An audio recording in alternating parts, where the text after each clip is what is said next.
Hello everyone, welcome to NM cooking. Recipe చూస్తేనే అర్థమైంది అనుకుంటా. ఈరోజు మనం తయారు చేసుకున్న స్పెషల్ మటన్ పాయ. అదే అండి, తెలంగాణలో చెప్పాలి అంటే మనం మటన్ బొక్కల పులుసు. సూప్ మాత్రం అదిరిపోయింది అండి. చాలా అంటే చాలా టేస్టీగా ఉంది. సో మీరు ఈ సూప్ని తయారు చేసుకోవాలి అంటే వీడియో కంప్లీట్గా చూడండి, ఎక్కడ స్కిప్ చేయకండి.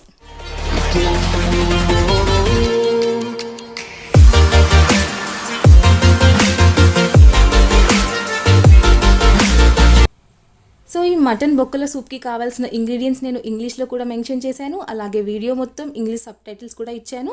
సో తెలుగు రాని వాళ్ళకు కూడా యూస్ఫుల్ అవుతుందని ఇలా చేశాను. ఇక్కడ నేను ఒక 500 గ్రామ్స్ మటన్ తీసుకున్నాను. సో ఇది మంచిగా వాష్ చేసుకోండి. ఈ బొక్కలు నవ్వులితే కూడా చాలా టేస్టీగా ఉంటుందండి. ఫస్ట్ నేను ఇలా స్టవ్ ఆన్ చేసుకొని ఒక ప్యాన్ పెట్టుకున్నాను. సో ఈ ప్యాన్ కాస్త వేడెక్కిన తర్వాత దీంట్లో నేను ఒక 1.5 టేబుల్ స్పూన్ ఆయిల్ వేసుకుంటున్నాను.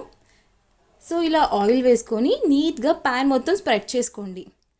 సో స్ప్రెడ్ చేసుకొని ఆయిల్ వేడెక్కిన తర్వాత దీంట్లో నేను ఒక 1 స్పూన్ జీలకర్ర యాడ్ చేసుకున్నాను.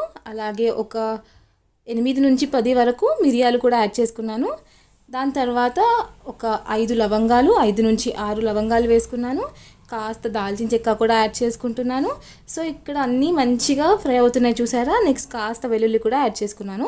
ఇవన్నీ ఫ్రై అయిపోయిన తర్వాత నేను ఇలా పొడుగ్గా కట్ చేసుకున్న ఆనియన్ కూడా వేసుకున్నాను. సో ఒక నేను 2 ఆనియన్స్ తీసుకున్నాను కదా, ఆనియన్స్ కూడా ఫ్రై అయిపోయాయి. సో ఇంక నేను బోన్స్ యాడ్ చేసుకున్నాను. సో ఇలా బోన్స్ కూడా వాటితో పాటు మంచిగా ఫ్రై అవనిద్దాం. చూసారా, ఇక్కడ బోన్స్ కూడా మంచిగా ఫ్రై అయిపోతున్నాయి కదా. నేను దీంట్లో ఒక 1 స్పూన్ అల్లం వెల్లుల్లి పేస్ట్ యాడ్ చేసుకున్నాను. సో అల్లం వెల్లుల్లి పేస్ట్ కూడా ఆ బోన్స్కి మంచిగా పట్టాలి, అప్పుడు మంచి టేస్ట్ అనేది వస్తుంది. నెక్స్ట్ నేను ఒక 1 స్పూన్ కారం వేసాను. అలాగే ఒక 1 స్పూన్ ఉప్పు కూడా యాడ్ చేసుకుంటున్నాను. సో ఇవన్నీ వేసుకొని బొక్కలకు మంచిగా పట్టించాలి. నెక్స్ట్ నేను దీంట్లోకి ఒక 5 నుంచి 6 మీడియం సైజు ఉన్న పచ్చిమిరపకాయలు కూడా యాడ్ చేసుకున్నాను.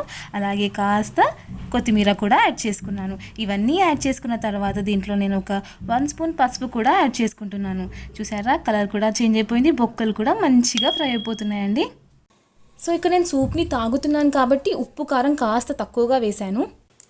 నెక్స్ట్ 1 స్పూన్ ధనియా పౌడర్ కూడా యాడ్ చేశాను కదా. ఇలా మంచిగా ఫ్రై అవనిద్దాం.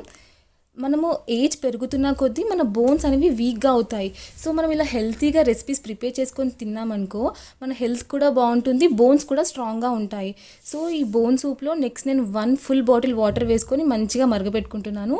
సో ఫ్రాక్చర్స్ అయిన వాళ్ళు కానీ, బోన్స్ విరిగిపోయిన వాళ్ళు కానీ ఇది తింటూ డాక్టర్స్ కూడా రికమెండ్ చేస్తారు ఇది తాగమని, ఎందుకంటే ఇది బొక్కలకు అంత బలం.